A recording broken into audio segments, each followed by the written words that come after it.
Here's my ad. Hi, my name is Arvid.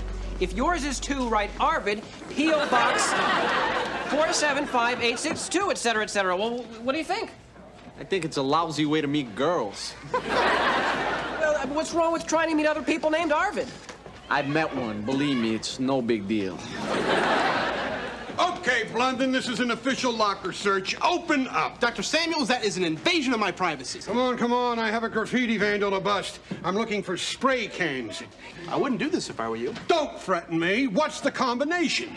27 right, 14 left. Dr. Samuels, would you listen to me for once? This is a big mistake. The third number? 5 right. There's still time to call this off.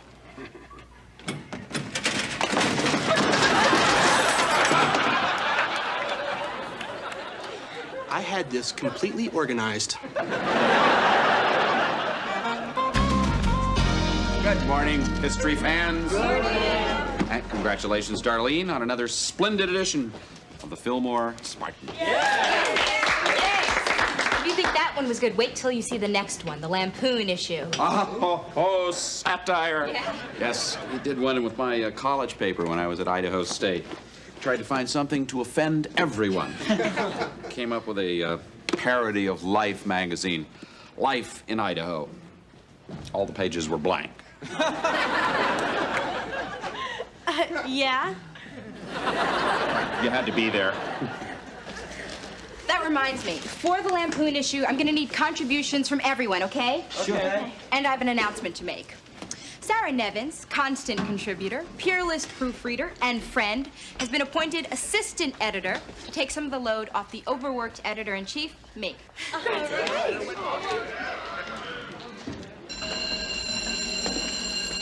Okay, speaking of moving on, let's discuss Gerald Ford's pardon of Richard Nixon. Do we know the whole story? Yes. Really? And please, no more 50-page essays. Oh. I'd like to have time for a social life. Mr. Moore, can I talk to you? Sure. Your desk or mine? I need a small favor. Maybe. Well, state insurance law requires that there be an adult present in a room full of students. And Mr. Warren's sick. And Mr. Medford volunteered to fill in for him, but... Yes? Well, this is our parody edition, which is supposed to be funny. And Mr. Medford, well, let me put it this way. If he were an animal, he'd be a flounder. We need somebody with a funny bone. A little irreverence, a sense of rebellion. And you want me to? Be faculty advisor to the paper for this one edition. I'll try. Great. Thanks. Sure.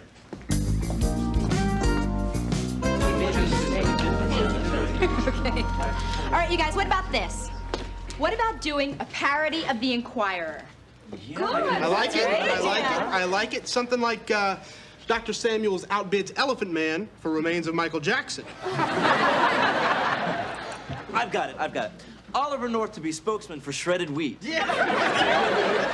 Jeff is funny and adorable. If I may, God needs $1 million by Friday, or he'll let Oral Roberts live. You guys, doesn't this whole thing just sound a little frivolous? Well, maybe, Alan, but it needn't be. I mean, if you have serious points to make, satire is a great way to do it. You know, I've got something. I've already tried 2 pieces protesting Dr. Samuels searching lockers. Let's do it. El Jefe searched mine this morning. Hey, what's wrong with an occasional locker search? It might just be a violation of the Fourth Amendment of the Constitution of the United States. I suppose, if you want to take it literally. Listen, Dr. Samuels won't print it. I've done everything short of begging him. He's now censoring the newspaper? You have met Dr. Samuels, haven't you, Mr. Moore? Well, this gives you another shot. You can go after him with humor. Nothing is as powerful as a joke whose time has come. Mr. Moore, can I have a word? Sure, I'm not using plethora at the moment.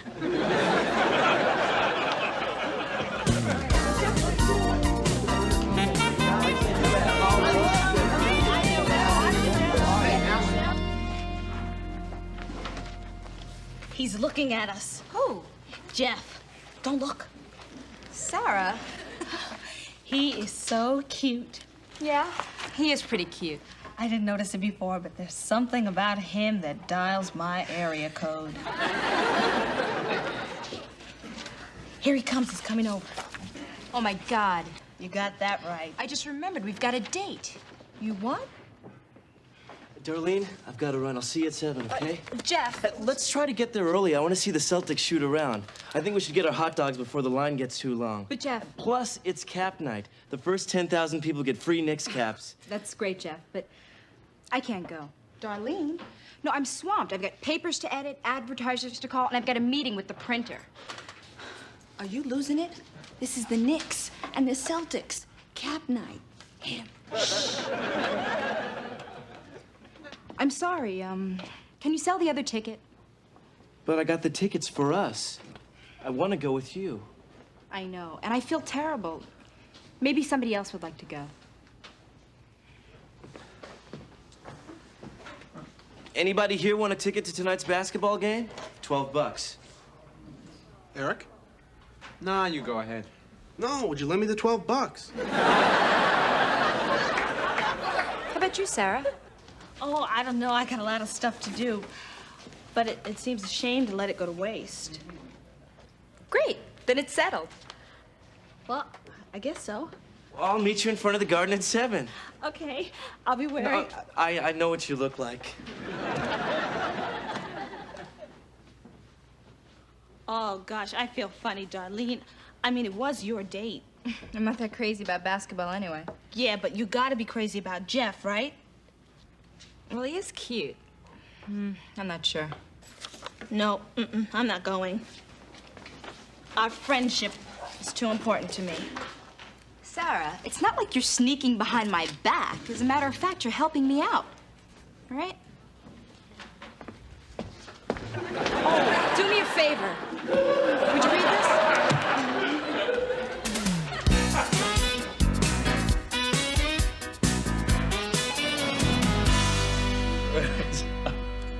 All right. So I'll see you later. You better. Stop the presses. I always wanted to say that. Listen, you two, I found what we were talking about. All here. I mean, Trudeau's Doonesbury, Jules Pfeiffer, all the way back to Al Cap. Al who? You don't remember Little Abner? I barely remember Little Richard. Well, the late Al Cap used to draw this strip called Little Abner. Now, on the surface, it's about a hillbilly family, but between the lines, it's full of political satire. And the same is true of Walt Kelly's Pogo. Yeah, we could do a cartoon. Yeah. Well, more than just cartoons. I mean, you can do articles, stories. I mean, Will Rogers said, "I belong to no organized political party.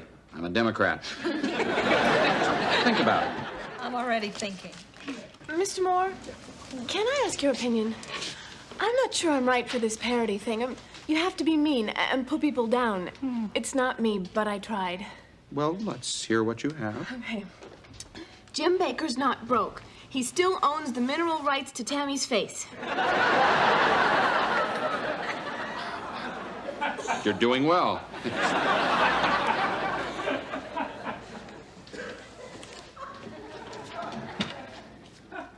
We have to talk. It's about Jeff. What about him? He asked me out. Jeff asked you out again? Say the word and I won't go. It's all right with me. I just hope you don't get hurt. Come on, Darlene, give it to me straight, okay? You don't want me to go out with him. Don't be ridiculous. Do you think I'm worried? Nothing's gonna happen between Jeff and you. Oh, really? Well, I'll tell you what'll happen if I go out with Jeff. We'll go out again and again and again, and we'll go steady. We'll get engaged. We'll get married. We'll have children. We'll have grandchildren, and then you'll really get angry. Sarah, is that what you think of me? Jealous and possessive? Come on, Darlene. I know you, and I know how you're gonna be. And right now, our friendship is more important than anything between Jeff and me. What do you mean by right now? See, you're already defensive. Okay, Sarah, do me a favor. Go out with Jeff. Get it out of your system. All right. If that's the way you feel about it, I will. Good.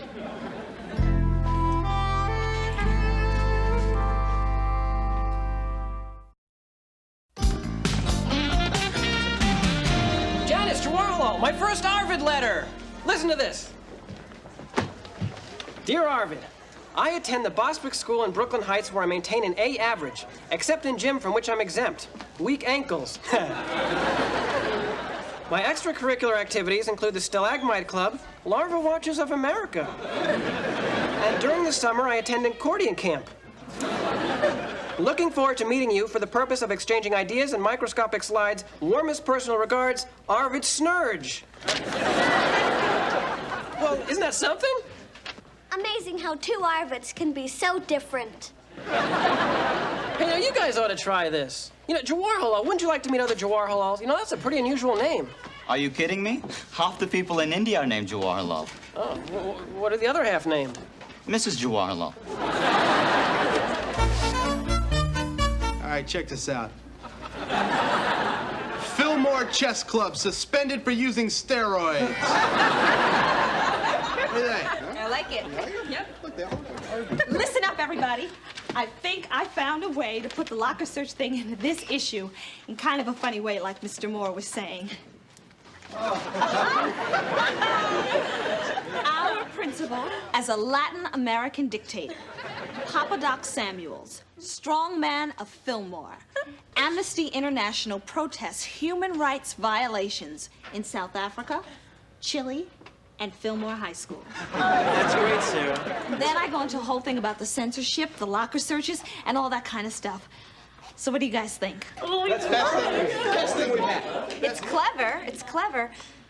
I don't know if it's exactly what we're looking for. No, I don't think so. Darlene, it's right on the money. I mean, it's fresh. It makes some strong points. And I know it's funnier than anything we came up with at Idaho State. Thank you. Of course, I'm just your faculty advisor, the one you practically begged to take this job. When are people gonna get real? You know, even if I did like it, which I don't, face facts, Dr. Samuels won't print it. Darlene, you know this is good. And since when do you fold so easily? Well, why don't you try to get it past Dr. Samuels? You and Sarah. It's your job. It's not worth fighting for. Oh, come on. Listen, I'll fight for it, if that's okay. Sure. Oh, well, great. Thank you. Give it your best shot. And art classes. Problems, huh? Problems? On the paper. I heard that Darlene was going with Jeff and then Sarah was going with Jeff and that Jeff was hung up on Darlene. Now it looks like Jeff is hung up on Sarah. And as we all know, when a certain person gets her nose out of joint, you got trouble. And that starts with a T and that rhymes with D and that stands for Darlene.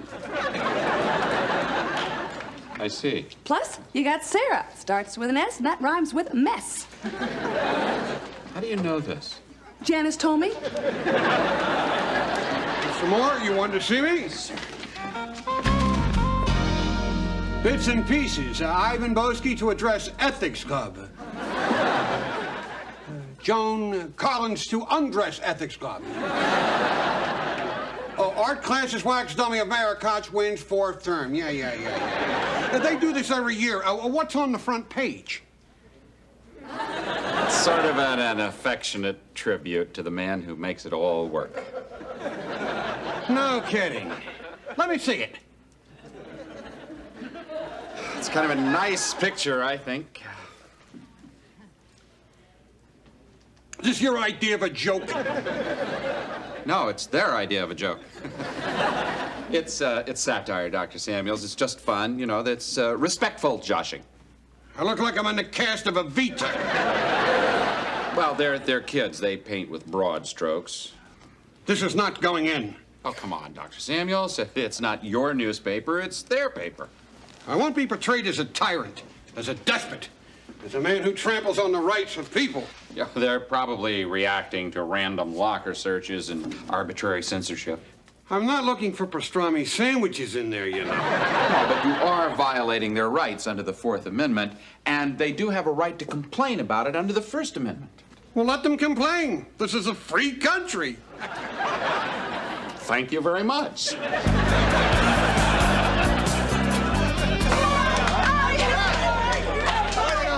right, Darlene, that settles it. Let's print this puppy. All right. No, Sarah, it's settled when I say it's settled.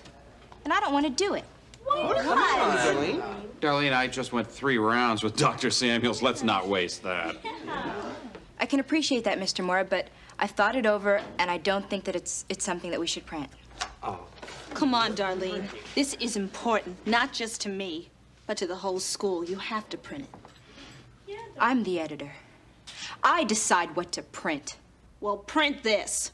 I quit. Sarah, don't do that. Would you all excuse us for a moment?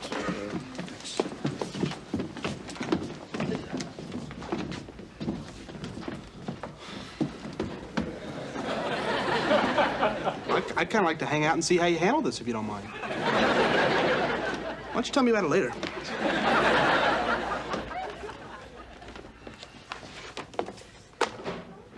Look, Mr. Moore, I'm not in the mood for a lecture. Well, that's okay. Nobody's ever really in the mood for a lecture except the lecturer. This isn't about the paper, it's other things. Really? Let me just take a blind stab at guessing, okay? It's maybe boy meets girl. Boy meets girl's best friend. Girl's judgment is clouded by jealousy. I'm not really jealous. I know. You look at Jeff with about as much interest as you look at Arvid. I love Sarah. I just can't help myself. I'm ruining our friendship over a guy that I don't even care that much about because I'm so hung up on winning. That's crazy. Are all teenagers this messed up? I know I was. And when does it go away? When you die. Let's look on the bright side. Now, you're smart enough to know that you are messed up about this. I mean, most people would blow the friendship and the newspaper without thinking about it. But not you. See, that's one of the benefits of being really smart. You don't let your emotions rule your work. You're telling me to ask her back. I don't grovel, Mr. Moore. Fine. You don't have to like her. You just have to get the newspaper out, right, editor?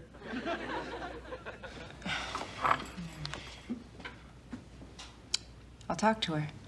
It's a good idea. Yeah. Gives me time to catch up on those pogo strips.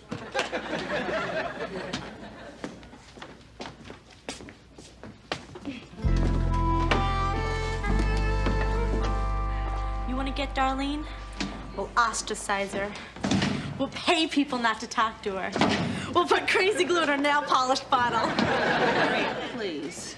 Just trying to be nice. Sarah, can I talk to you for a minute?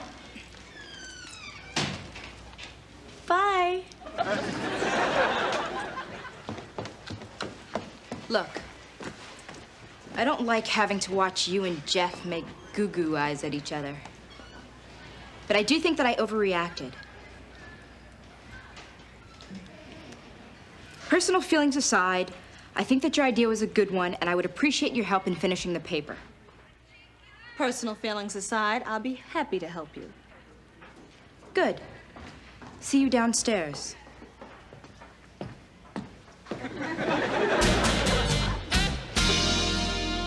Janice Lazzarato leaps into puberty.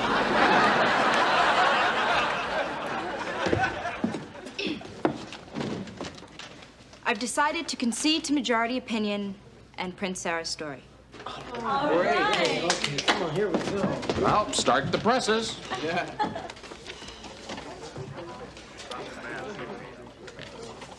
Sarah, do you think Dr. Samuel's picture should go above the piece or beside it?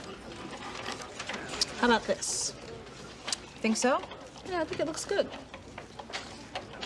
Look, I know I've been awful. Yeah, well, everybody's entitled once in a while. It's not irreversible, you know?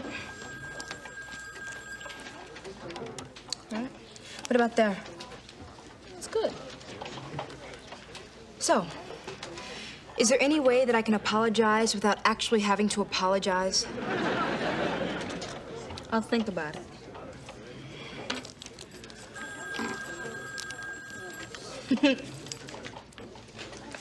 There.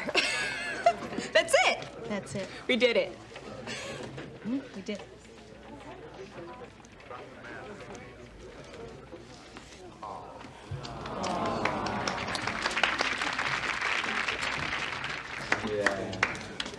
All right, I got it.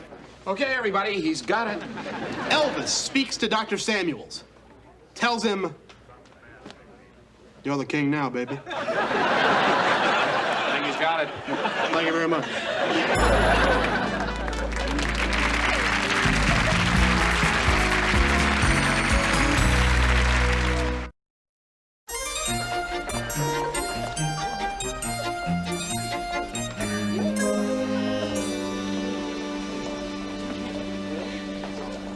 Congratulations. And the best part is Dr. Samuels is going to find one in every locker. I really want to thank all you guys for helping me out. I realize I wasn't the easiest person to work for. Or with. Come in. Excuse me, is there an Arvid Ing in here? I'm Arvid. I'm Arvid. Can I help you? I understand you're looking for Arvids. Yeah. I'm one. My name is Inga Arvid. Oh, no, see, The last names don't count.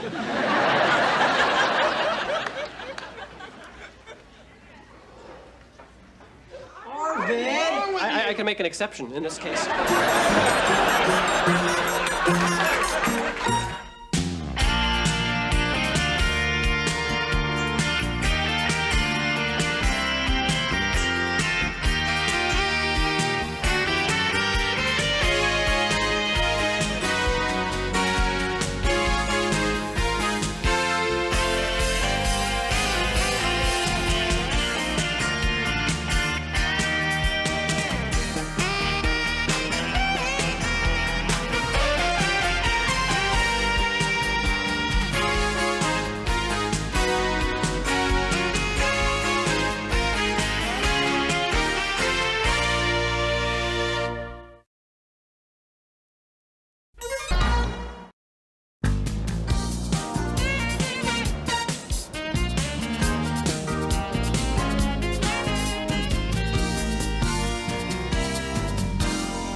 John L. Lewis, Walter Reuther, Jimmy Hoffa. And the question is, name 2 labor leaders and an underwater statue.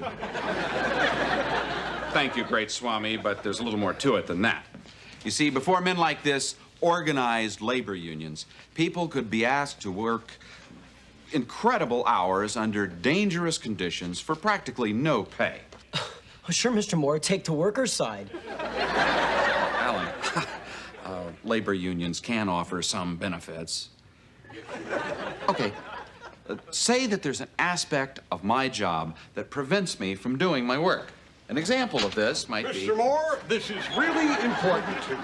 I have an invitation for one of my lucky IHP students to appear on television. Wonderful. And the important part is the name of the show, Open Forum. Open Forum? That's Lawrence P. Whitley's show. I love him. Who doesn't? Intellectual, novelist, mountain climber, the king of conservatism. Well, not only that, he's verbose, he's repetitive and redundant. He says the same things over and over again and again and again. He keeps repeating himself on and on and on. Thanks anyway, Dr. Samuels, but if you don't mind, I'll wait for David Letterman to call. I don't think you'll have to worry, Dennis. You're right. There's only one person in this class who belongs on Open Forum with that right-wing crypto-fascist plutocratic sleazebag. Alan. Thank you. Thank you, everyone. I humbly accept the invitation. But there is one little technicality.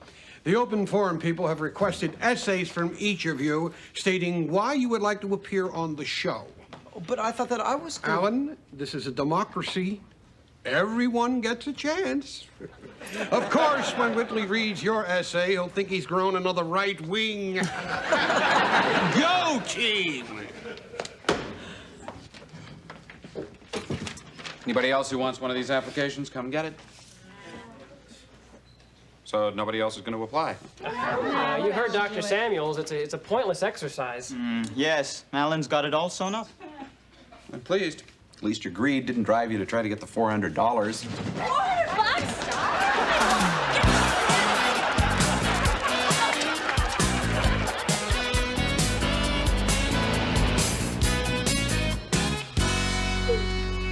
Good morning. Good morning, Charlie. Want to try that again with a little more conviction? I'm sorry. I'm a little worn out from going to classes every night. Well, think of the professional advantages of having a doctorate in teenage psychology. I mean, I envy you.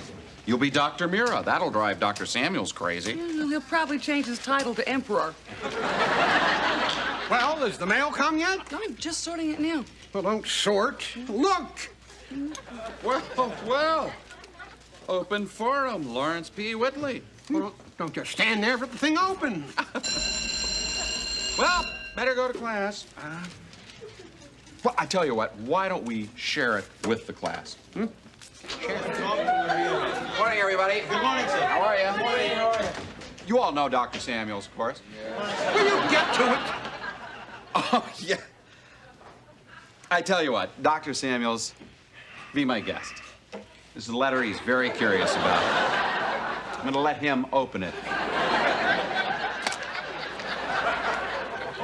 Class, I hold in my hand the envelope with the name of the student who will appear on Open Forum. Whoever he or he may be, and the winner is...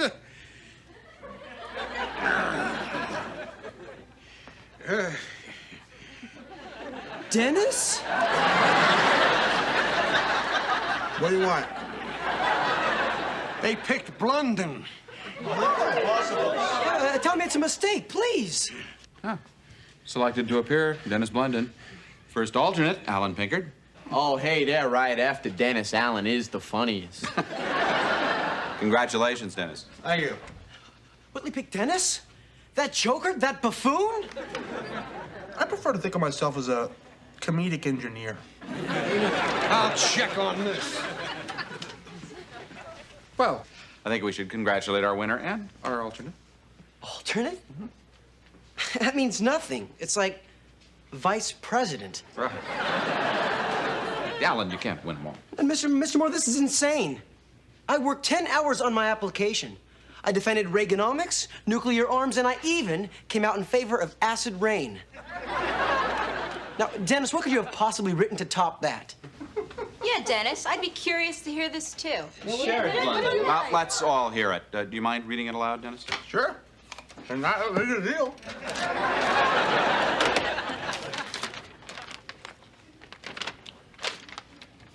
Dear Mr. Whitley, if warmth and human compassion were string, you wouldn't have enough to tie your shoes. Your every appearance is living proof that the phrase conservative thinker is an oxymoron. I find more political interest in one episode of the new Leave It to Beaver.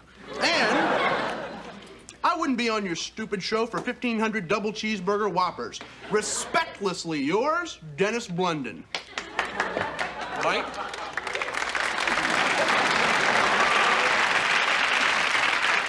I've got him on the show? This is crazy. No, it's obvious. Alan, Whitley's show is about confrontation. I mean, you agreed with everything that the man has ever said. Naturally, he wants Dennis on the show. No, we cannot let Dennis represent the IHP on television. Hey, Senator, listen up. I wasn't pulling Whitley's chain. I don't want to be on this stupid show. Oh, that's a relief. A relief? What is that supposed to mean? Well, you know you are, Dennis. I mean, I don't want to sound like negative or anything, but you're a jerk. Yeah, Dennis, you try to be funny and you'd end up embarrassing the entire IHP. That's true. You'd probably show up in a chicken suit. Or have Chinese food delivered right on the show. Or I remember like the time you accepted the Junior Astronomy Award in a Darth Vader mask.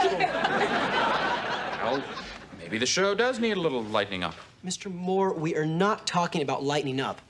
We are talking about humiliation. Dennis can't be serious. All we'd be getting is a loose cannon that would sink the reputation of this class. Oh, wait a minute, Alan. No, that's okay, Mr. Moore. They're right. They're right. I'm crazy. I've been given a golden opportunity to pull some classic stunts on Whitley, and I was thinking of not going. Look, Dennis, No, you can't... thank you. Thank all of you. The Chosen One will appear on TV. Mr. Moore!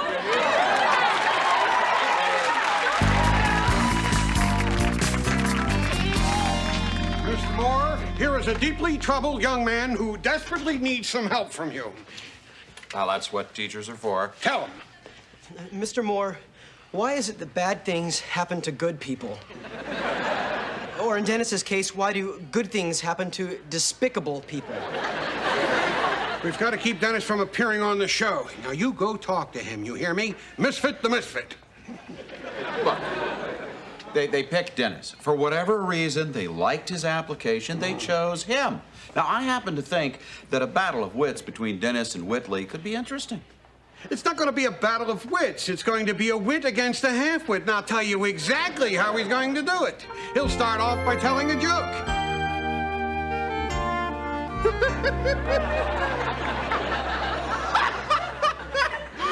So then, Admiral Poindexter says, the answer is 2 of us. One of us to screw in the light bulb, and the other one to deny it. I am at a loss, sir, to ascertain the purpose of this facetiousness. Well, so am I. But then who cares? It's not like anybody actually watches your show anyway, huh? Excuse me, won't you? No, there was supposed to be mustard here. I ordered mustard. Am I right? Did I order mustard? Huh? What is the reason for this behavior, sir? Boredom, Larry. Sheer boredom. I think that's the reason. You know, at least Oprah Winfrey deals with real issues. Hi, I'm Oprah Winfrey.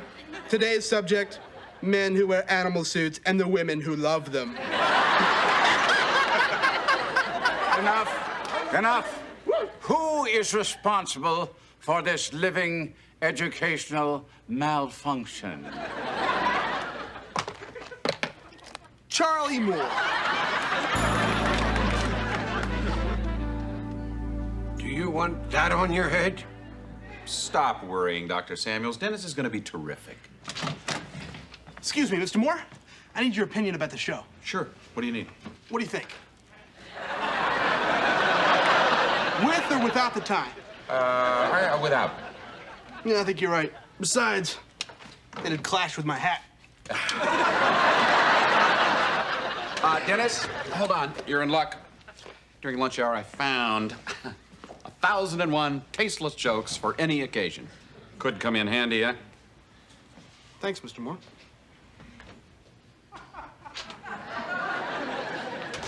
Mr. Moore, you're helping him. It's what teachers are for.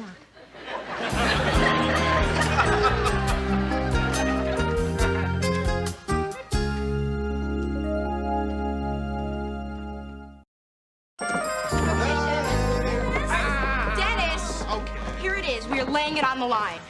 If you promise not to go in open forum, we will, 1, do all of your homework in our various areas of expertise from now until the end of the school year. 2, any financial obligations you have with us on an individual or collective basis are hereby forgiven. 3, no more derogatory remarks about your glandular condition. Come again? No more fat jokes. Sounds real tempting, girls, but sorry. Go on, go on, go on. Hey, you got it? Is he beautiful or what? Perfect. Now listen, you gotta hurry up because my cousin's waiting outside for me. Don't worry, this ain't gonna take long. I'm just gonna go in there for... Hi, Mr. Moore. Hi, guys. How are you? See ya. Good to see you.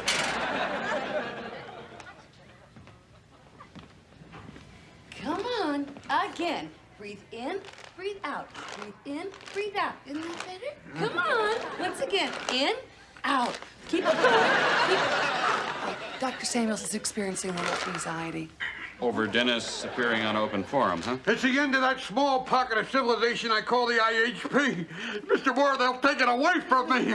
Dr. Samuels. Dr. Samuels, Dennis's behavior is normal for the mid-adolescent years. Teenagers assert their individuality by acting in ways that are most at odds with the expectations of authority. Thank you, Miss Mira. It helps so much to know that Dennis is supposed to be a jackass. Dr. Samuels, did you ever think that the Blunden you see is not the Blunden you see? Mr. Moore, your lights are on, but no one's home. Dr. Samuels? Meet Dr. Samuels.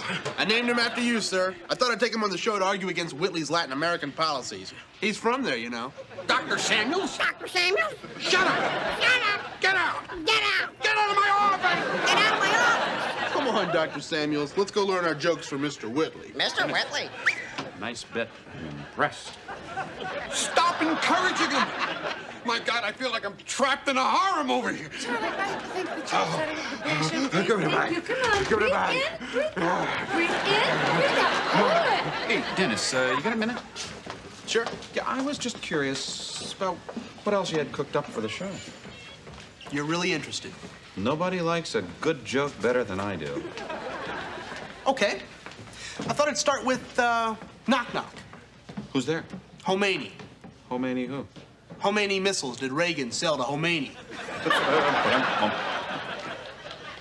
Then we do foreign affairs. When I'm old enough, I hope to have one. But I want to tell you.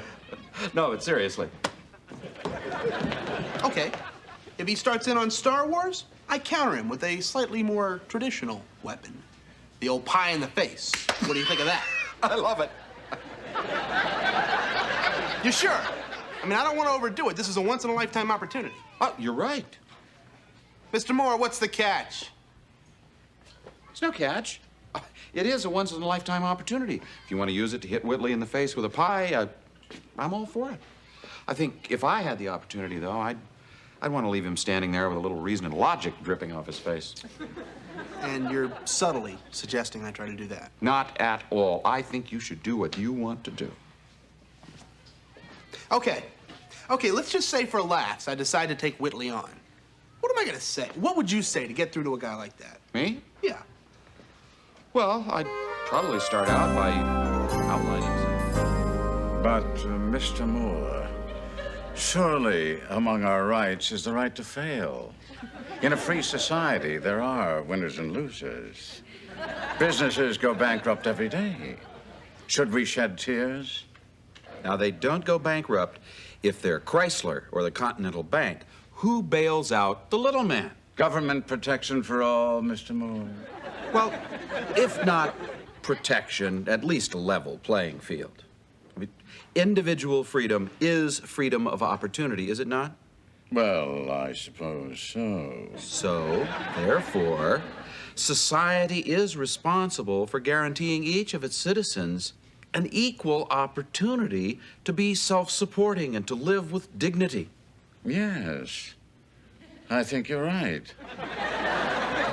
The changes that you propose would benefit all people. I think you see my point. I do, darn it, I do. Mr. Moore, never in the 20 years that this program has been on the air has the liberal viewpoint been explained so succinctly, yet eloquently. How could I have been so blind? I can now at last see that liberalism may, nay, let me go so far as to say, does have a profound and unequivocal value. Because of what you have said here today, I feel compelled to reevaluate all the thinking of my entire career.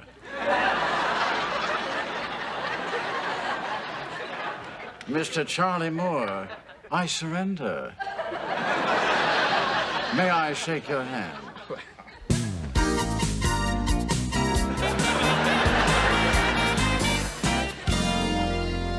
So I think it could be done. I'm not suggesting that you do anything other than what you want to do. Why not? Why aren't you trying to stop me like everybody else? Well, let's just say I'm the only one with a sense of humor. Or maybe you're just trying the old psychological trick where you keep agreeing with me till I come to my senses. Mm-hmm. I'm a little too smart for that, Mr. Moore. Dennis, I'm agreeing with you because I know you're smart and because I think you know exactly what you're doing. You do? Mm-hmm. I think it's about time we let the class in. Mr. Moore, you can't let him do that. Let's go. Wait a minute. Let him do it. Everybody, just relax, okay? I'm gonna tell you a little story. Weezer, the early years? Well, I was a senior in high school, and I grew a really ugly beard. Okay? Not a single day went by, but what someone didn't say, Charlie, shave off the beard. I mean, my parents, my teachers, my friends, even my girlfriend. So one day, I come to school and somebody says, Charlie, the beard's gone. How come? It's because yesterday, nobody told me to shave. You got it? No. What I don't get is why you guys thought I was such a dope. I mean, do you really think that I would waste a golden opportunity to tell off a guy like Whitley by pulling a bunch of childish pranks? Well, what would you say, Dennis? I don't know. Maybe I'd start off by telling them that there's 2.5 million gifted kids in this country. And a lot of them end up dropping out of public schools because they can't get into classes like ours. And why? Because there's not enough money, or at least not for education. Maybe then I'd remind them of something Thomas Jefferson said, that this country's greatness depends on an aristocracy of achievement arising out of a democracy of opportunity. Got it. Dennis was acting like a clown because we all expected him to act like one. Dennis, I should have had more faith in you. Sorry, old buddy. Sorry, Dennis. Dennis, Mr. Whitley is my personal hero. I guess I was just a little jealous when he picked you instead of me. What I'm trying to say is good luck to you on the show. I'm sure you'll do a fine job, and I'm proud to have you represent the IHP on television. Alan, I said I didn't want to go on his show, and I meant it. I still don't. Alan, it's yours. Dennis, that is the greatest, most unselfish thing that anyone has ever done for me.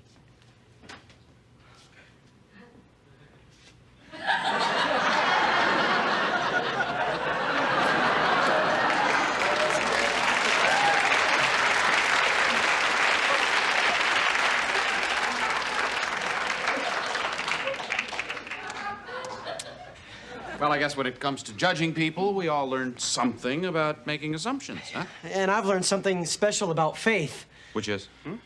If you have faith and you hang in there, eventually you get what you want.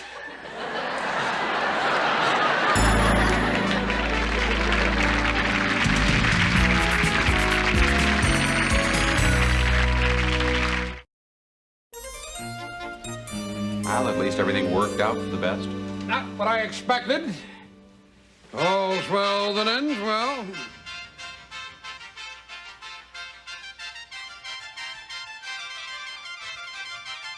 Hello, I'm Lawrence P. Whitley, and this is Open Forum.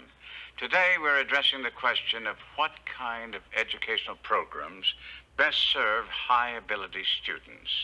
With us today, Yolanda Stein of Brooklyn Tech, Robert Wu of Oak Hills Academy, and Darlene Merriman of Fillmore High.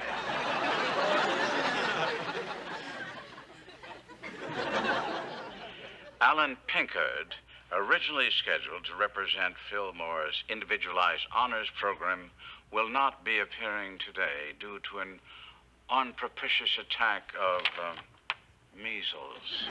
I have never had the misfortune of acquiring that malady, and I would prefer to maintain the status quo. He mentioned my name. How can you not love this guy?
Come on, read it. Dear Mr. and Mrs. Blunden, Woodburn Condominium Estates cordially invites you to a complimentary champagne brunch on the side of our beautiful vacation home development. And at no obligation. Just for being our guest, you will receive a free gift, a 19-inch color television set with remote control. Wow. In addition, there will be a drawing for an all-expense-paid snorkeling vacation for two to the island of Bermuda. Mm-hmm. We hope to see you and Mrs. Blunden this weekend, etc., etc., etc. Yeah, so? So, I need a wife by next weekend. Forget it. You couldn't support me in the manner to which I'm accustomed.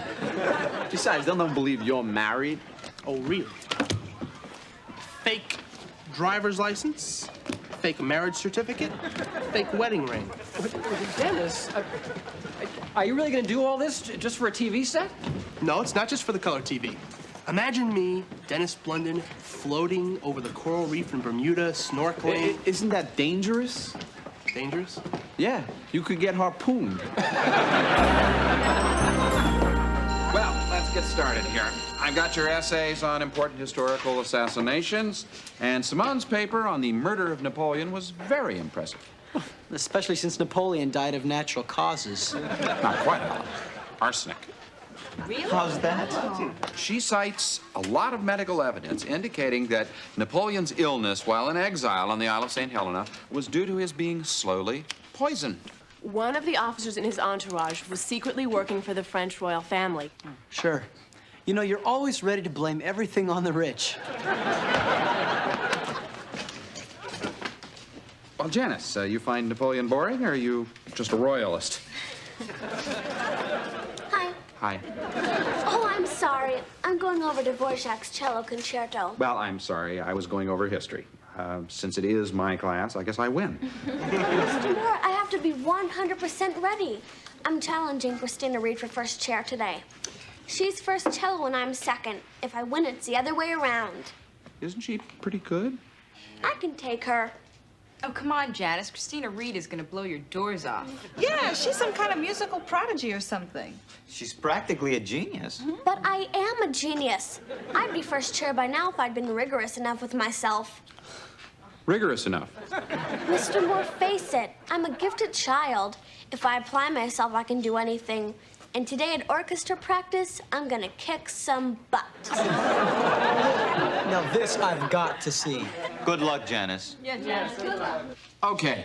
Today, I would like to begin discussions about the women's movement.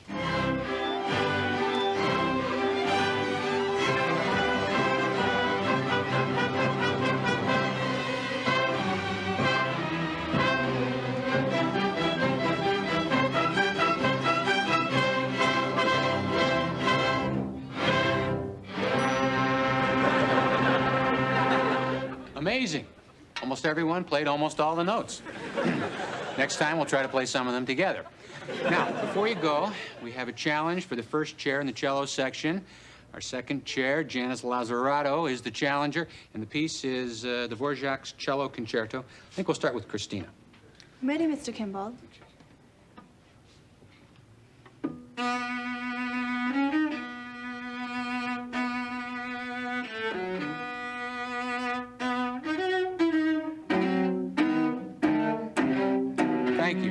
Christina, thank you very much. It was very nice.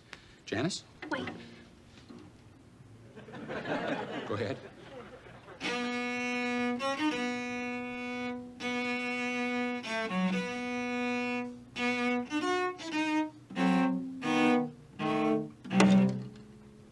My string broke. That's okay, really. It was very nice. Thank you. I didn't finish. No, really, it was fine. The part I heard was lovely. You mean I win? No. That's not fair. No, it is fair. I heard enough from both of you to make a decision. I want to do it again. I can borrow her instrument. No, really, Now I understand the situation. I was blind, but now I see. Janice.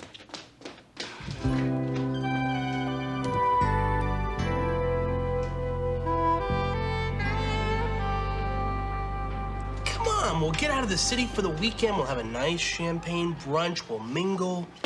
Well, what's in it for me?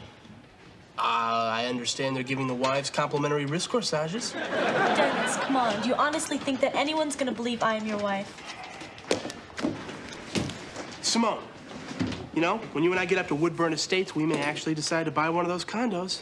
Dennis, I couldn't go. I couldn't lie about being your wife. You don't have to. Just stand by my side, look pretty, nod a lot, agree with everything I say, just like a real wife would do.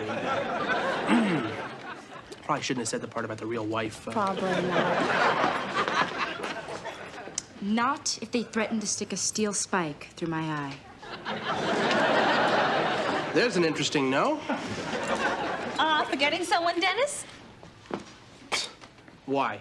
What kind of cruel rejection do you have in mind for me? None. I'd love to go. I think it'd be fun. What's in this for you? Nothing. I just think it'd be nice to spend a day in the country. You mean it? Sarah, thank you, thank you. You know, this could be a very interesting weekend. Back off, Bubba. Morning, everybody. Morning. Okay, let's get pencils and papers ready. We've got a lot of statistics to get through today. Don't make me use the bullwhip, all right? Statistics that reflect the changing status of women in America. Percentage of men who say they are happier since divorce or separation, 58%. Wow. Women who say they are happier since divorce, 85%. Wow. All that proves is that women are better liars. Oh, yeah. Percentage of women who think they would do better than average in a fist fight, 27. Great. Try selling tickets to a fight between Mike Tyson and Oprah Winfrey. Janice, I don't read while you're talking, so. Oh, sorry. Law books? Yes, I'm filing a civil suit against the school board, Mr. Kimball, Dr. Samuels, the music department, and 10 John Does. And I'm filing for an injunction to have the concert stopped if I don't get another challenge. That's ridiculous. Oh, really? Cooper versus Toscanini, Krebs versus Mantovani, Mingus versus Tazal. There are lots of cases where musicians had to seek justice in the courts. I'm fully prepared to file these before the close of business today. On your own time, okay? I can't. I have to finish filling out these forms. Okay, Janice, outside, please. I know the lawsuit is a long shot, but it is a way of making my point. I'm a victim. A victim of what? Favoritism. I popped a string. He used it as an excuse to stop my challenge. I could have won. He just likes her more. It's a clear-cut case of prejudice. That's a serious charge, Janice. Mr. Moore, you're always telling us about justice and standing up for what we think is right. Well, here is an injustice that won't go away.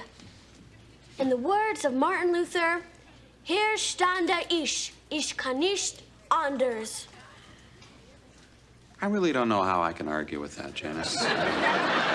So, in an attempt to lighten the caseload in court, why don't I talk to Mr. Kimball? Mr. Moore, please, this is my fight. Well, I'm not going to hit him. I'm just going to talk to him. Did she really have a chance at all? Well, she's good. She's outstanding, but she just doesn't have that extra something that Christina has. The gift. Yeah, the gift. It's like magic. I don't know. You know, playing second cello in a large orchestra, even this one, is not too shabby. Yeah, did you try pointing that out to her? Oh, yeah. Tell that to little Miss Lazzarato. You mention second to her, she turns into the bad seed.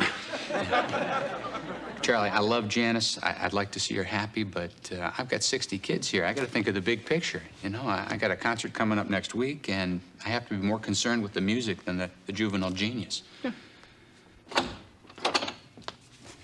Janice, wait here. Excuse me, Mr. Kimball.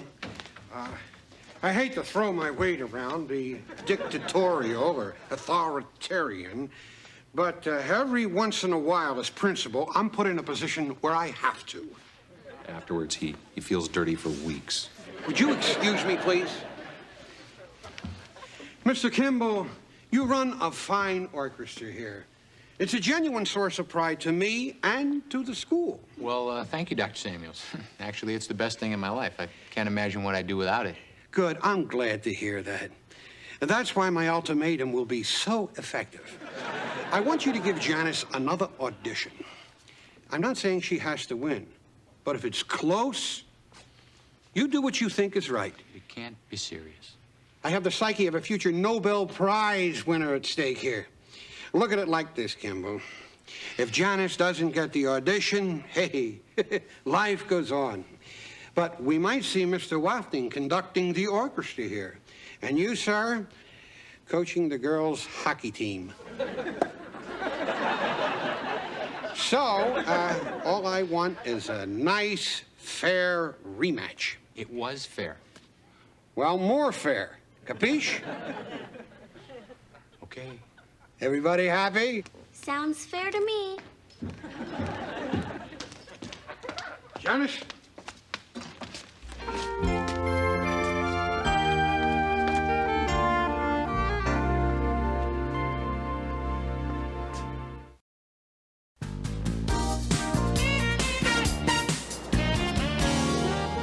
Miss Mira, this is a hypothetical question. Could you imagine yourself married to me? Do you mean now? Say by next weekend. Well, Dennis, I guess it would cause quite a scandal. I mean, well, can you imagine an assistant principal weds high school student? I mean, we'd be social outcasts, pariahs in the community, no friends. Our families would turn against us. I'd lose my job. Of course, you'd have to quit school, get a job to support us, but we'd live quite simply, quietly. Oh, and no movies, no TV, mostly just you and I sitting around talking about where we went wrong. Dennis? Forget it, Dennis. I'm not dressing up as a woman and pretending to be your wife. Arvid, this is the 80s. Live a little.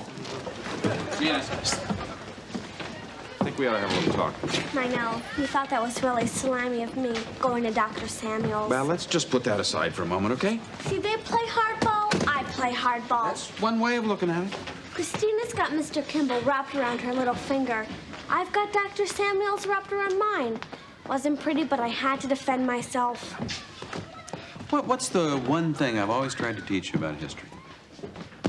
History isn't just what happens. It's who tells you what happens. Right. So maybe we should look at this thing from a slightly different point of view. Huh? Mr. Kimball's? He hates me, especially now. He likes you a lot. I think he's just afraid that you won't be able to handle the truth. Mr. Moore, I can handle anything. Okay. You know, Janice, you're a very good cello player. Thank you. Mm-hmm. Christina, on the other hand, is a brilliant cello player. Hmm? Now, she is probably going to make it her life's work. Juilliard, New York Philharmonic. See, she has something that you don't quite have. Yeah, Mr. Kimball's ear. No, it's a little more than that. You know, if you would stop competing with her and just listen to her play, I mean, really listen, you'd understand what I'm telling you. Mr. Moore, I've made my decision. At the challenge today, I waste her.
Before we begin, there's been a new development in the ongoing soap opera within the cello section. As you recall, Miss Janice Lazzarato broke a string during her challenge for first chair, and since I'm a heck of a guy, I'm gonna break my long-standing rule and allow her to challenge again. So, Janice, you can begin. Mr. Kimball, I've changed my mind. I've been sitting here thinking about it, and I've decided I'm not going to challenge Christina for first chair. I'm going to leave the orchestra.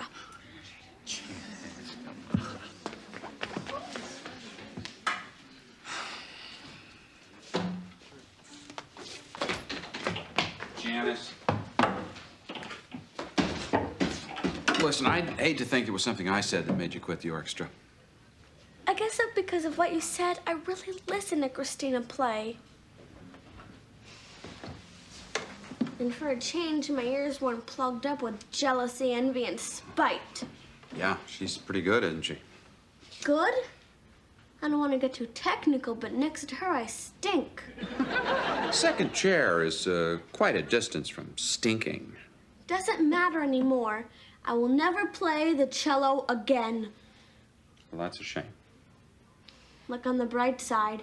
It'll be a lot easier getting a seat on the subway. Yeah, I guess that is a pretty good reason to quit the orchestra. I just can't stand being next to Christina knowing she's better than I am. Janice, look, Christina's on her way to being a professional musician.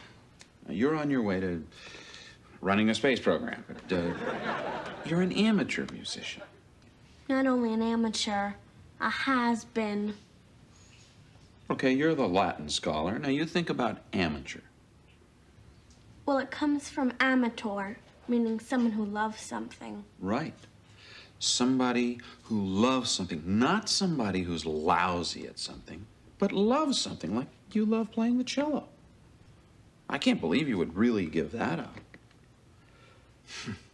I tell you what would be important to me was not whether I was number 1 or number 2 or number 6, but just being in the middle of that orchestra and playing that beautiful music.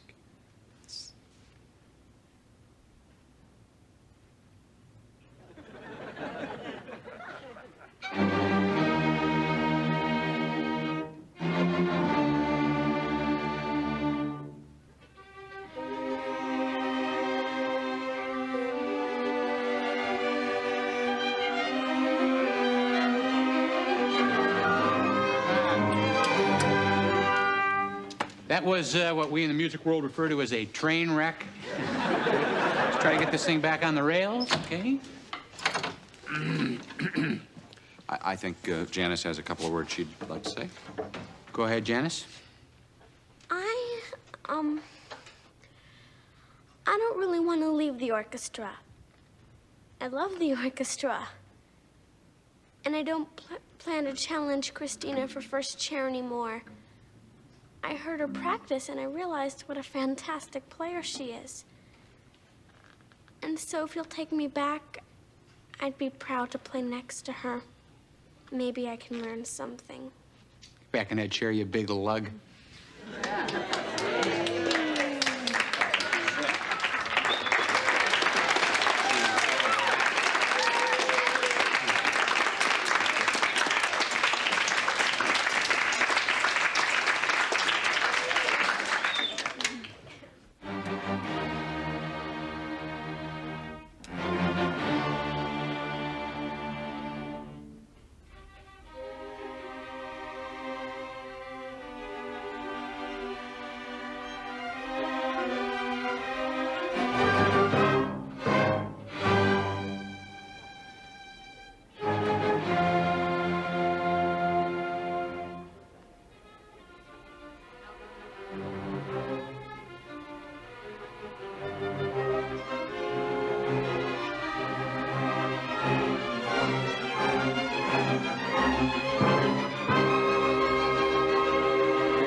to do?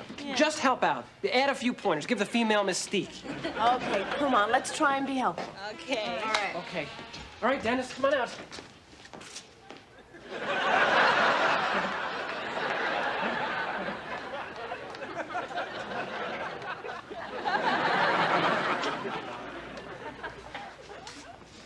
How do I look?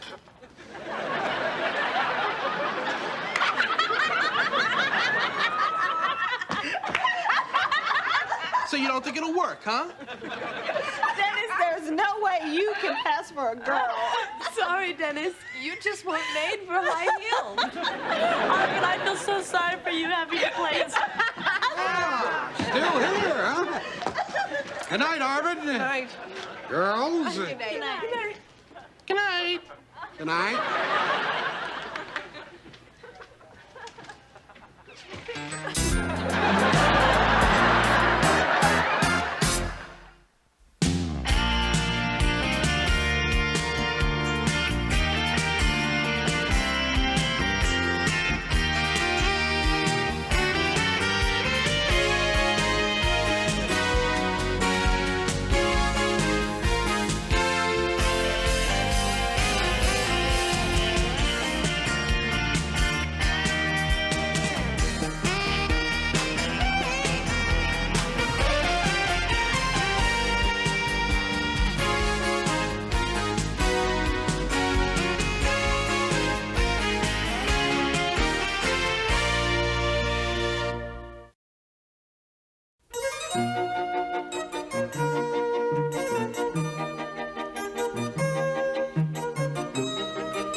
So it is difficult to imagine the shock felt by the British public when King Edward VIII announced his abdication to marry the love of his life, Wallis Simpson. I've always thought that was the most romantic event in history. A king giving up his throne for a woman. I wouldn't give a woman my seat on the subway. Of course you wouldn't. Where would you sleep at night? Actually, marrying for love is relatively trendy. Until this century, marriage was primarily an economic institution. Parents arranged marriages. Often there was a dowry. And even in India, the bride might come with a water buffalo, a chicken, and a couple of jackasses. He just described my sister-in-law's family. Mr. Moore, are you trying to say that our socio-economic system evolved from the fact that our forefathers didn't believe in foreplay with our foremothers? I'm saying that their concept of romantic love might have been a little different from ours. You know, that's right. I asked my grandma if she loved Grandpa, and she said there wasn't a word in her language for love. But there were 9 words for headache. Thank you, Arvin. I'd rather die than not have love in my life. As far as I'm concerned, it's the only reason to marry. Not in India, Simone. Before I came here, a marriage was arranged for me. Well, it does solve one problem. You might meet somebody nice, with no fuss, no muss, and, well, let's face it, no rejection. And at least you don't have to go through the hassle of trying to meet new people. Interesting people, right? People we can relate to. Who has time? Who knows where and who knows which people to meet? Well, but now I'm stuck, Sam. Look, I know that you're not the world's most social group, but you're not living in a vacuum. There are other people out there, and I'm sure that some of them would like to meet people like you. Well, tell me about it. One of them came to my door a few weeks ago. She needed a nerd for a scavenger hunt.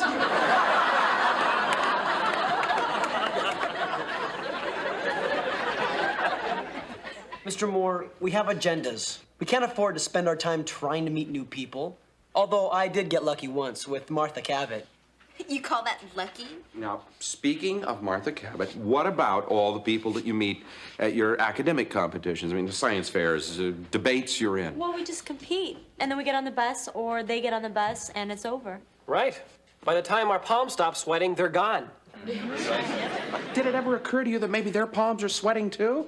I mean, this is a marriage made in heaven. Put your sweaty little palms together. Make contact. How would you suggest? Look, you have minds. Use them. You have a computer. Use it.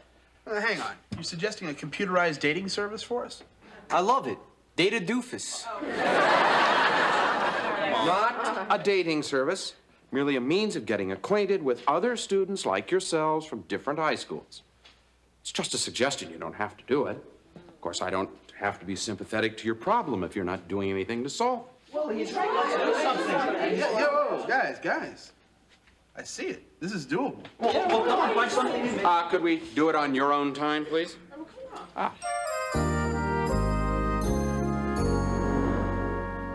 So you're the new teachers union rep, huh?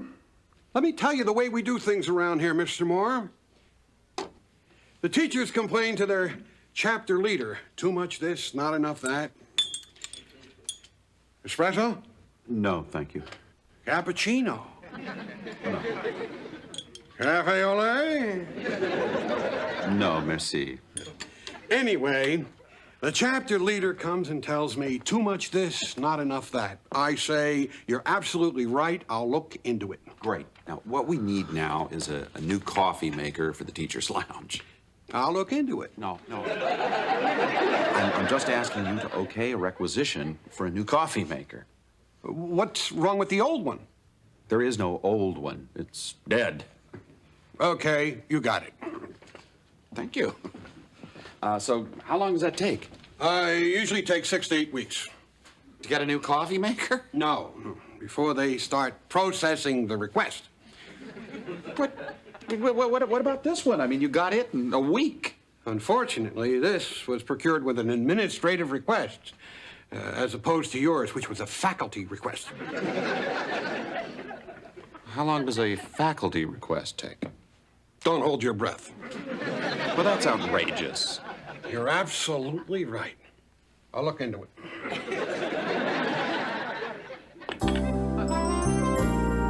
Okay, Arvid, we got your likes and dislikes down. Now, in 10 words or less, who are you? Well, I'm lonely, but outgoing. Shy, yet assertive. Needy, and giving. Unusual looking. Good. Though some say I'm handsome. Arvid, this isn't gonna fly. Let's go with classy Manhattan intellectual. Yeah. Eclectic interests. Discreet, maybe sensual. A little witty. And, desperate. Yeah. Girls! Free computer time. Who wants to be the first one to line up for my computer? No thanks, not interested, Dennis. Whatever life holds in store for me is not on your floppy disk. Suit yourself. Darlene? Forget it, Dennis. I don't believe in advertising for love. I do. Here. Sarah may as well cover all bases. Okay. Oh, Jawaharlal, I realize you're on the Indian layaway plan. But, are you interested? Why not? Besides, how can you cheat on a 5-year-old? Simone. No, thanks, Dennis. I'm really not good at blind dates. Come on, Simone. This program is the cutting edge of male-female compatibility. I can guarantee you I'll find you a soulmate. Hey, if you don't mind, she's already met her soulmate. It's just a question of when it sinks in, right? Okay, Dennis, what do you need to know? Need to start with your favorite things. That would be raindrops on roses or whiskers on kittens. I don't believe this. You won't go out on a date with me, but you're gonna go out with some guy from Bronx Science who eats bananas with his mouth open? All I'm doing is answering a few questions. What's the big deal? Okay, that's enough of the all-new dating game. Back to the good old game of dates. I like to call it history.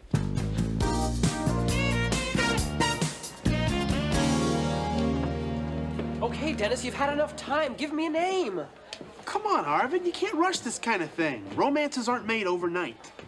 Dennis, a guy from Brooklyn Tech called me. He sounds nice. I may even try going out with him. Thanks. Well, how come she found someone so quickly?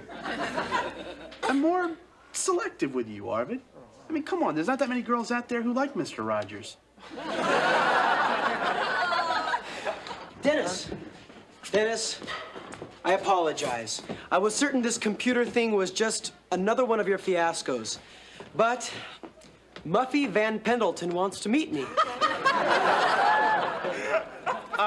Him too. How come everybody's getting fixed up except for me? Hey, come on, Arvid. I got you a date, remember? Right here. 5'9", blonde, math freak, astronomy buff, chess player, but no, wasn't good enough for you. It was a guy! It doesn't mean he was a bad person. Oh. Arvid. Oh, Simone. I have found you the perfect match. Look at this. Loves Yates, Mahler, Genet, huh? Not only that, you also both love mung beans and hate biker movies. Could it be more perfect? Dennis, I changed my mind. I don't think I want to go through with this. I just can't get used to the idea of going out with a stranger. Simone, deep down, we're all strangers, n'est-ce pas? I'd like to keep it that way. Simone, I'm gonna have to ask you to reconsider that. No, Dennis, that's my final decision. Well, let me put it this way. Excuse me, but judging by your description, you must be Dennis Blunden. That's right. The name's Oswald Bletch. I'm here to meet Simone Foster. You what? Is this timing perfect? This lovely creature right here happens to be Simone. Whoa. Simone, hubba.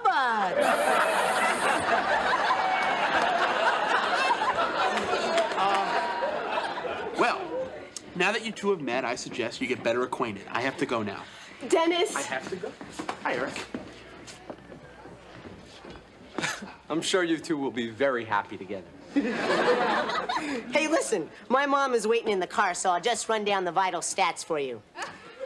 4.0 average at Bronx Science, astronomy club, debate, poetry club, starter on the ping pong team. 2 years, Arthur Murray, ballroom and disco. Princeton, Yale, and Harvard all want me. How about you? It was nice meeting you. I hope we meet again someday. So, how's tonight? I don't think so. Hey, Simone, look at this. 2 tickets to the Kabuki Theater. I don't know. Simone, these people came all the way from Japan. I'm having dinner with my family. Great! I'd love to meet them. I'll sell the Kabuki tickets. Family is important. They should get to know me. They're very shy. You'd be uncomfortable. Not to worry, they'll love me. It's a bad time. We're having family problems. Lean on me. We're Dutch. We don't lean. Okay, Saturday night. I can't. I'm having surgery. On Saturday night? Well, early, but not that early. Simone, look at me. You're not comfortable with lying, are you? No. No. So why lie? You're not doing anything Saturday night, and you're not doing anything tonight. No, not really. Great, I'll pick you up at 7. Simone, one of my greatest qualities is that I'm tenacious. Did you see the movie Alien? Yes. Remember the creature that stuck to the guy's face and wouldn't get off? Like this? Yes? That's me. Right there. All the time. In your face. I thought I knew you from somewhere. So I'll see you tonight. Oswald! Oh.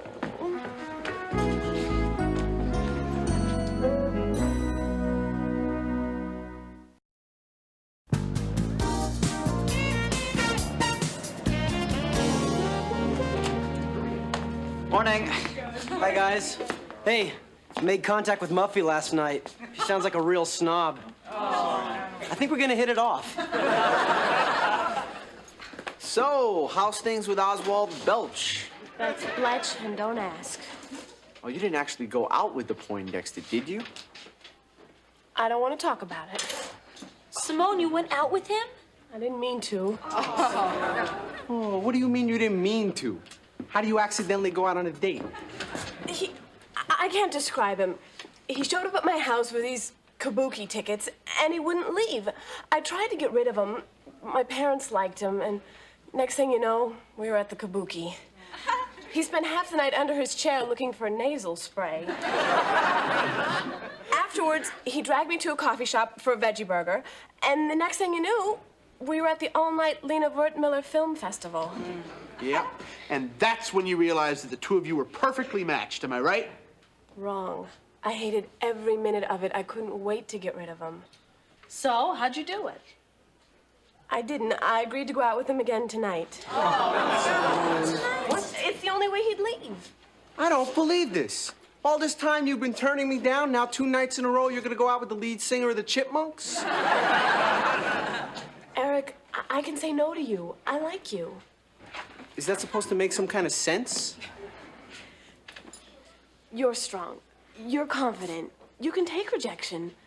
But this Oswald, he's a manipulative, devious, annoying creep. He's so pathetic, I feel sorry for him. I guess I just want to let him down easy. Simone, this is sick. Guys like him you don't let down, you push off. Look, there are some people who are a little more sensitive about other people's feelings than you are. Yeah, that's right. Well, what about her feelings? Oh, what about my feelings, huh? Excuse me, I guess I should have anticipated this. Just naive, I guess. My suggestion to have you meet other IHP kids via computer seems to have degenerated into Blundin's dating service. And it's not working. Am I right so far? Oh, no, Mr. Moore, it's working out great. Simone won't go out on a date with me, but she's gonna date some guy she hates. I am not dating him. You're going out with him tonight? No, I'm not. You just said you were. I know, but I've got it all planned. I'm gonna hide at Maria's tonight. You are? Okay? Fine. That's not gonna work. Sure it'll work. That is a very, very bright idea, Simone. Excuse me again. Simone, what's the matter with telling this guy that you're not interested? Simone, you're going about this the coward's way. I know what I'm doing. As long as I avoid Oswald, I'll be okay. Hello, you goddess of love. Hi, girls. Oswald, what are you doing here? I just couldn't wait till this evening to see you. Besides, this way we can make the African insect exhibit before it closes at 5. We've got a lot of homework. Homework, Oswald. Homework? Homework's no problem. I'll help you do it over root beer and cheese doodles. Well, what's the worst that could happen? Their kids could have his voice and his looks. Dr. Sam. If this is about the teacher's lounge, believe me, I have a lot more important things on my mind at the moment. I'm sure you do, sir, and I know your faculty does too. So we can just drop those as conversational topics. Let's talk about a simple yet symbolic gesture that only you could make. Just slicing right through that bureaucratic red tape to get us that coffee maker for the teacher's lounge. Your way of saying to your faculty members, hey, I care. Hey, I don't care.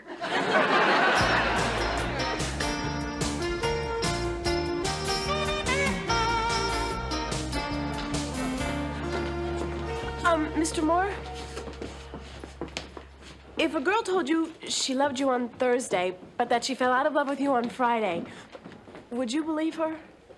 Is this about you and Oswald? Yeah, I can't stand him, but I don't want to hurt his feelings. Know what I mean? Yeah. Sometimes it's hard to give someone an honest no for an answer. Believe me, I have received my fair share of fake phone numbers in my time. I've given him every signal girls give guys to let him know I'm not interested, but he just doesn't get it. Well, I understand that. I mean, one thing I've learned from my gifted students is they don't always get the message.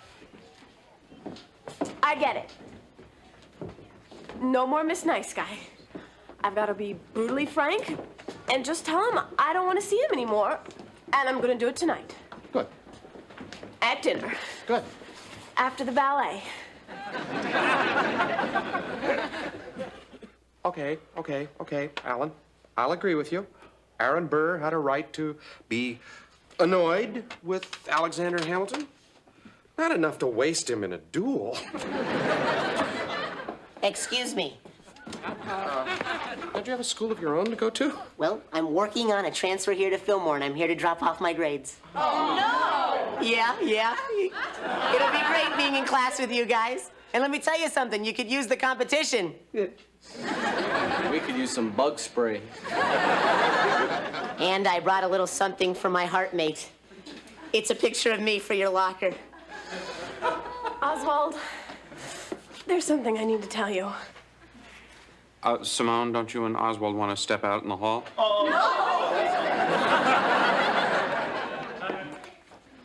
Oswald, it's over. What's over? I fell in love with you. Of course you did. But then I fell out of love with you. I want you to know I'll never forget you. Goodbye. You won't forget me. I'll be sitting right next to you in class. I haven't been fair to you. See, the truth is, and I don't want this to sound harsh, but I don't like you.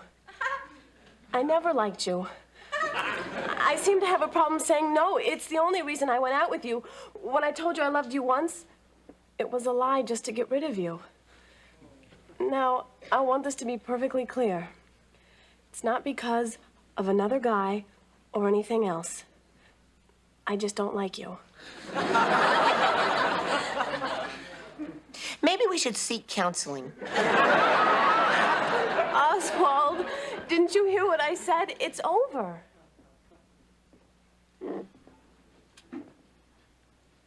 You realize, of course, this could affect my decision to attend school here. Oswald, it's a tough break, but I sense you're a real fighter deep down. I know you'll probably find someone else. I'll get over it. Sure. I have superior recuperative powers. Oh, I'm sure you do. I'll tell you something else. This computer dating is a crock anyway. Dennis, I want my $10 back. Look, Ozzy, I got you the date. I don't guarantee results. I want it back. In your dreams. Did you see the movie Alien? Remember the creature that stuck to the guy's face and wouldn't get off? Like this? That's me. Right there. All the time. Simone, I'm out of your face. And I'm into his.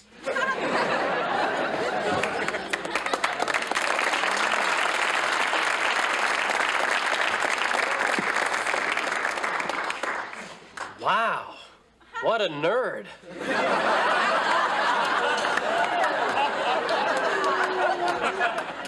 Dennis, you sold me to him for $10? Personally, Simone, I thought you were worth a lot more. But the market's a little soft right now. Dennis, that is not the point, and you know it. Now, my suggestion was simply an attempt to expand everybody's social horizons, not to establish a profit-making enterprise. And I'm sorry that it turned out this way.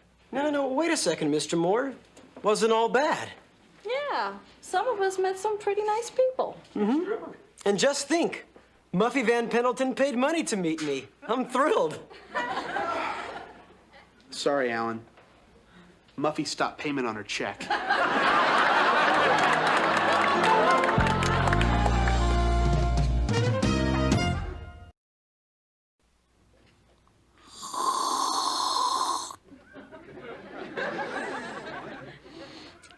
I tell you, this machine makes a great cup of coffee every time. No, thanks. Time to talk about the teachers' union. I have here a list of items we'll be discussing at our next meeting. I thought I'd give you the chance to preview the agenda. Class sizes. Teacher schedules. New coffee maker. Unnecessary faculty meetings. New coffee maker. Administrator rating system. What? Oh, we're going to start rating the administrators, including you. You gotta be kidding. No. Where was he? Docking of paychecks. New coffee maker. Lunch hour duty. All right. You win. Take it. Thank you very much.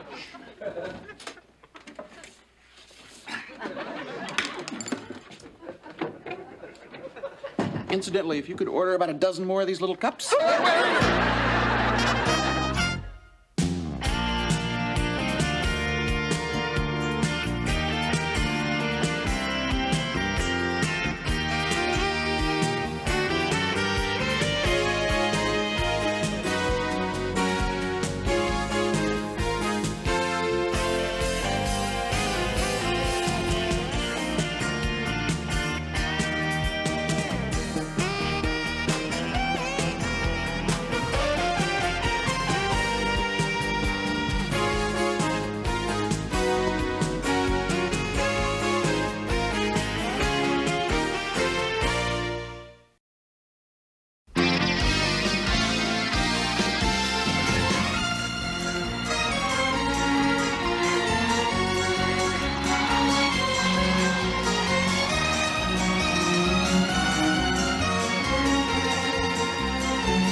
on the red bus. Spasiba, spasiba. Thank you very much. Da, da, da. Okay, listen up. Here's your schedule.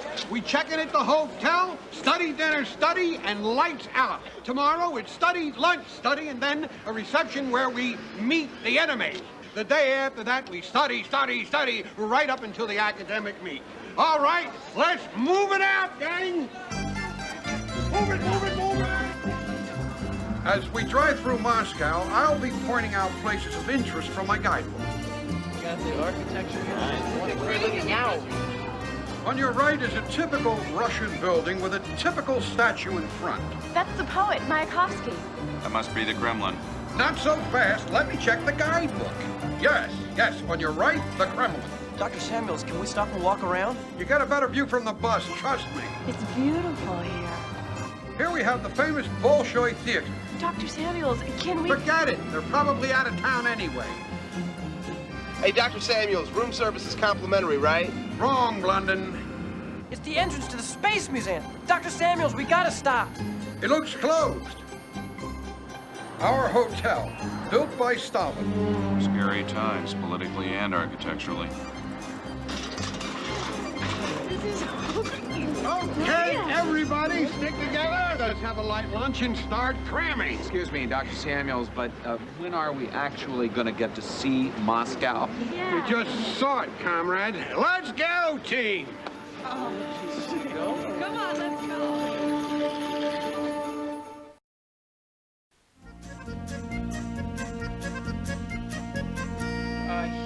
Heat cannot flow from a cold body to a hot body without.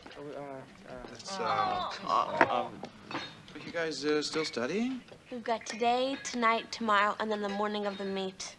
It won't be easy, but it's what we do best. Right, guys? Yeah, right. Is that all you want out of this experience? I gotta visit the Space Museum. If I don't see my relatives, my mother's gonna kill me. There's so many things that I want to do. I just don't. Where is Dr. Samuels? He went back to his room to get more books. Hi, come with me.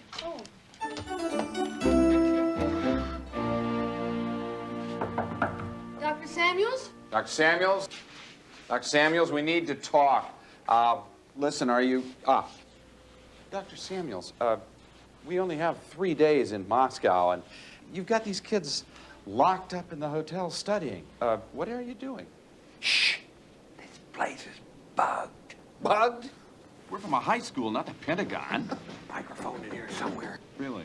I just haven't found it yet. I think you can relax, sir. When are you two gonna grow up? These Russians will do anything to win. Dr. Samuels, you are being a bit paranoid. Oh, yeah? Look at this. Ha! Who's paranoid now, huh? Dr. Samuels, you have to give them 1 free day. You know, for a while there, I was beginning to listen to you. But now, after finding this microphone, look at these wires. They play hardball. We play hardball.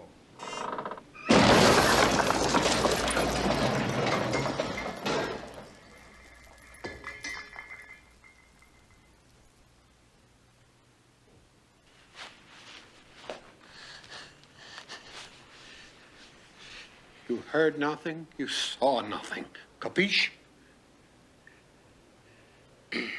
Free day tomorrow? Free day tomorrow. It was the right thing to do. Get out of here.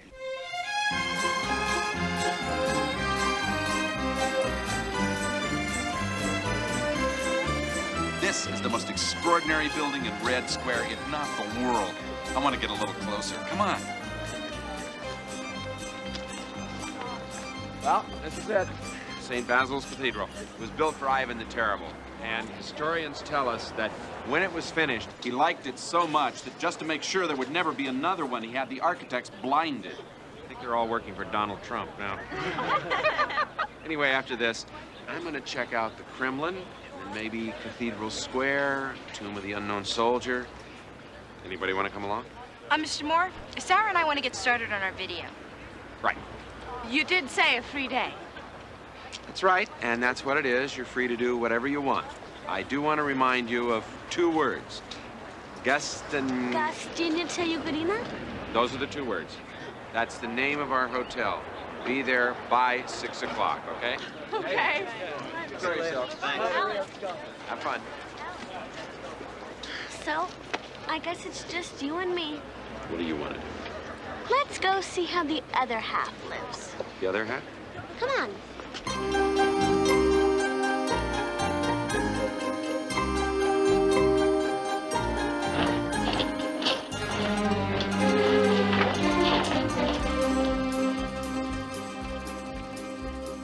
Wow! I can't believe I'm standing in the middle of the actual Kremlin. What good is it doing us, Arvid, huh? I mean, look around here. Would you just look around? Do you realize we could be making a fortune selling blue jeans and selling tapes of Ringo singing Octopus's Garden? God, a man without a mission. You're a man who owes me $250. Whoa!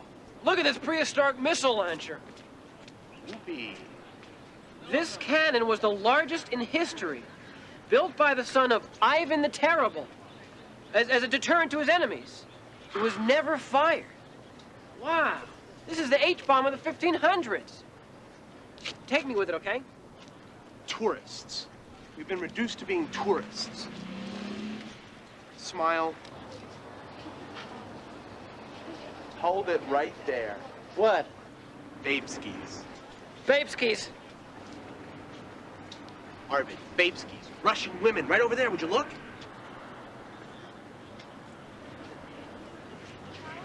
Hey, maybe they can tell us how to get to the Space Museum. Arvid, could you think? Would you try to do that for me? Those are Russian women over there, okay? They've never seen a nerd before. Virgin territory. Excuse me. We are Amerikansky. Me, Dennis. Him, Arvid. How do you do? My name is Natasha. This is Sonia. Oh, you guys speak English. That's great. A little. Do you know what a nerd is? Nerd? No. It's American slang for cool guy. Oh, cool guy.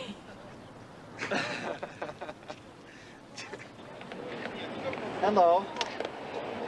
I'm an American student. I'd really like Mr. Gorbachev to autograph my book. Could you direct me to his office? Oh, thanks. Thanks. I'll ask somebody else.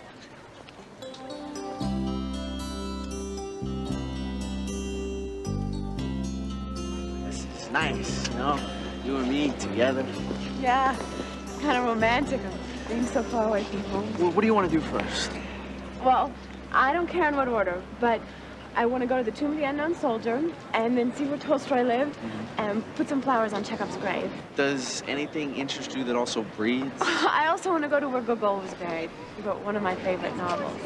Dead Souls, right. Yeah. So could we maybe do something a little more exciting than watch grass grow on people's graves? Eric, they were great artists. I know. I love to read what they wrote, not what's on their tombstones. Okay. What do you want to do? Normal stuff. You know, Eric, it wouldn't do you any harm to absorb a little culture. Oh, so you think I'm a slob? No, I didn't say that. Oh, yeah, Simone, I'm gonna call my relatives and pay them a visit. We're probably, like, gonna sit around and watch the A-Team in Russia. Well, that sounds like a lot of fun, Eric. Well, why don't you go do that? Okay, I will. Okay, fine. Fine. Fine.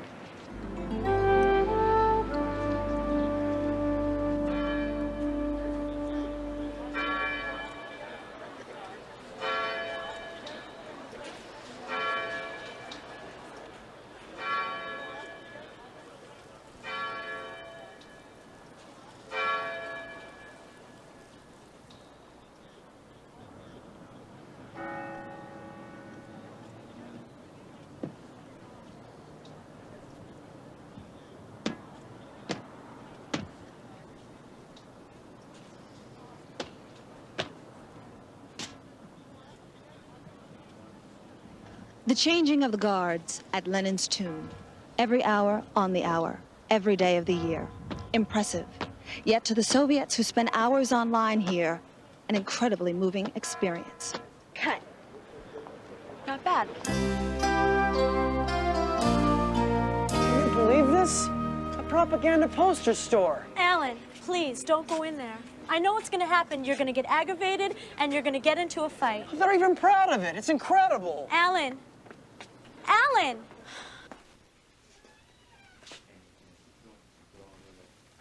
This is completely unfair. Everything is written in Russian. Alan, you're gonna get us arrested. I just know it. How can we tell what myths they're spreading about us? Excuse me, what does that one say? All power to the Soviets. Tell me about it. Okay, I will tell you. Who am I telling? I'm Alan Pinkard, Young Americans for Freedom. I believe in free enterprise in the Republican Party, which someday I hope will nominate me to run for president. Oh, my opposite number. I'm Peter Rybakov. I'm a Komsomol secretary in my school. And someday I hope to be chairman of the Supreme Soviet. Whatever you believe in, I don't. First of all, I would like to congratulate you on your rudimentary knowledge of English. And I would like to sympathize with you on your complete ignorance of Russian.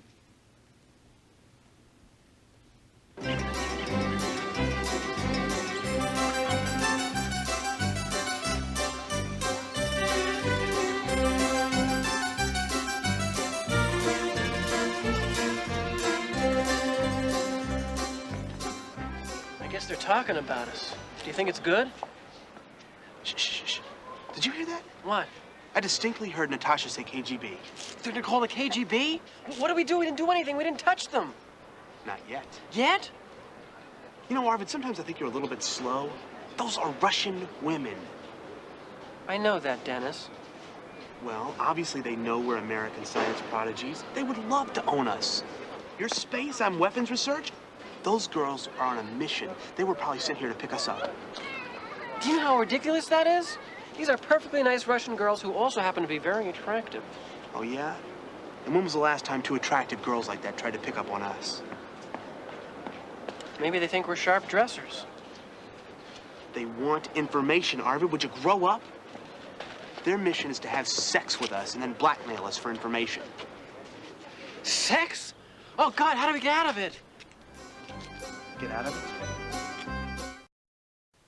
Isn't this incredible, Mr. Moore? A real Russian high school. It was a great idea, Janice. I've always been curious what they're like. Well, there's no graffiti. That's a good start. Yeah. Use a spray can, go to Siberia.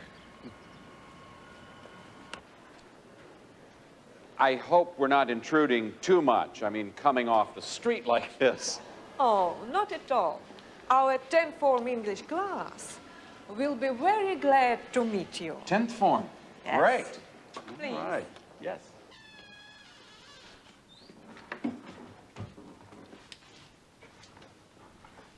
Тамара Андреевна, разрешите вам представить наших гостей из Америки. Мистер Чарли Мор. Тамара Белова. Он учитель. И Дженнис Лазаротто, одна из его студенток. Good morning. Good morning, Miss Belova. Hello.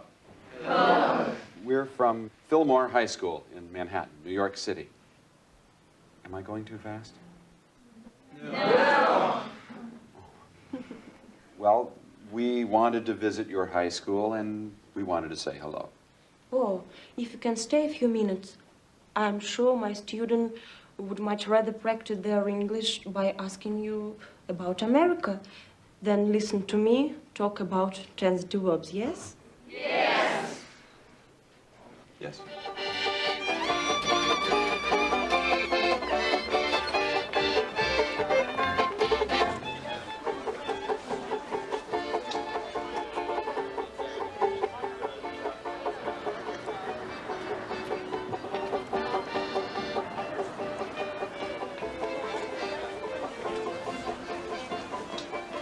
Laura? Ready? Yes! Yes! Wow. I mean, it's a good thing you wore that Twisted Sister pin, or else I would have never noticed you. Really? No, not really. I never expected this. What? You're beautiful. This is definitely not the Russia I saw in National Geographic. You're beautiful too. Are you looking forward to meeting the rest of the family? No, I'm not in any rush. Good. Because today everyone is working. Tomorrow would be better. No. Tomorrow I can't. Tomorrow I have the meet. But they're making a big party for you. Everyone will be there. Well, maybe I can get away for just a little while. They will be so happy. Good. So what are we gonna do now? If you like, I can show you a little bit of Moscow. That's great. Are you sure that we're related? Do the American people like to laugh at themselves? What Russian national food is most popular in America? Who will you vote for, Bush or Dukakis? What Soviet films have you seen in America? I want to ask you what Michael Jackson is doing now. What problems of the young people do you have? Would you like to see Gorbachev as the President of the United States? In your opinion, which women are the most beautiful, American or Russian?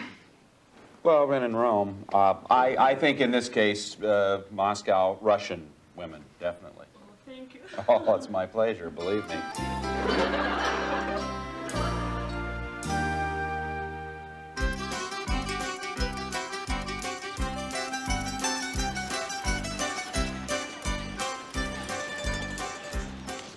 Dennis, I'm worried. We have to get back for the reception. We can be late. No, we can't. Listen, think of this as an ideological struggle. They want our minds, and if they gotta crawl over our bodies to get there, so be it. What if you're wrong? What if they're just trying to be nice? Oh, Arvid, please, this is no time to get soft on communism. Who do you think they're talking to over there on the phone? Their mother? They made contact and now they're checking in. We have had a fun time with you. Is it possible to see you again tomorrow? Oh, see, tomorrow's our academic. We'd love to. Sounds great. Tomorrow, we're all yours. Perfect. Isn't there anything special you'd like to see? Well, I'd like to see the Space Museum. Fine. We'll show you the Space Museum.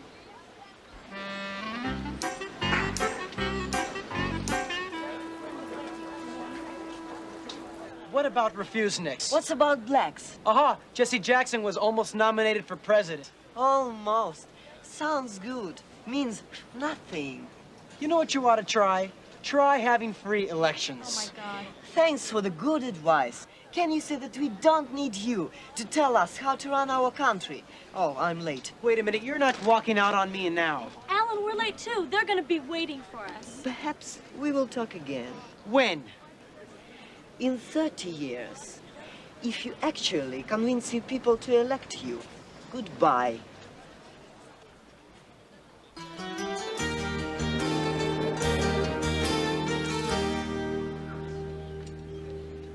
Remember, this is a reception just to say hello to the other side. Be courteous, but beware, they'll try to intimidate you. Especially since they've spent the day preparing for tomorrow's meet instead of traipsing all over town like a bunch of tourists. Welcome, Americans. I am Anatoly Kirov, school administrator for the Moscow Central District. This is our team's coach, Vasily Namin. May I present Mr. Samuels? Dr. Samuels. Dr. Samuels. Charmed. Mr. Moore. Hi. Miss Mira. How do you do? Excuse me. I'm smitten. Спасибо. Ladies and gentlemen, this year's Moscow academic team.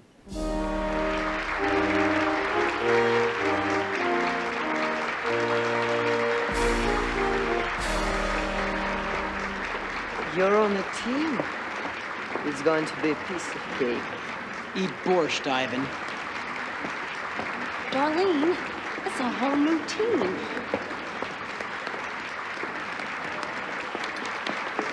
Excuse me, this is not the team we played against in New York.